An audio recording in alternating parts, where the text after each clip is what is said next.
The women's basketball team has taken the 6th seed in the Summit League tournament, so they'll be facing Kansas City, 3rd seed, tonight for the quarterfinals. Yep, and those first two matchups in the regular season, which the Kansas City won both of them, they were quite interesting, actually. As for those two matchups, the Bison in the first matchup at the Shield Center had a 10-point lead heading into the fourth quarter, but unfortunately, a 25-10 quarter that was in favor of Kansas City led to a Bison loss. Now, the second game that was in Kansas City, the game was actually tied up heading into the fourth quarter, but once again, the Bison let the game get away from them as a 23-point fourth quarter for Kansas City led to a 9-point loss for the Bison. Yep. Now, there are two players to watch on this Kansas City team. One of them is senior guard Naomi Alnadas. She is the team's leading scorer with 519 points, and she also has 51 three-pointers made, and that is 43% of her overall shots from the three-point line. Now, another player to be aware of on this Kansas City team is senior forward Brooklyn McDavid. She is the team's second highest scorer with over 400 points,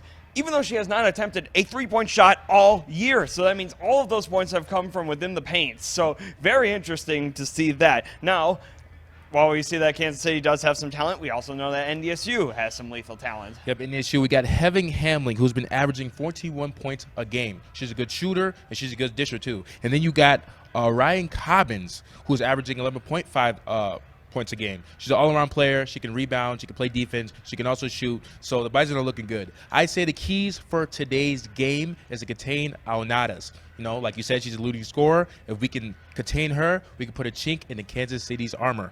Yep, and another point to make is keep McDavid out of the paint. And she's been very dangerous within that paint and within the field goal range. She's 6'1", so very strong, a powerful forward. So got to make sure to keep her out of the paint. That's how they get a lot of their points. And the final point, just to stay strong in the fourth quarter. We mentioned those first two games.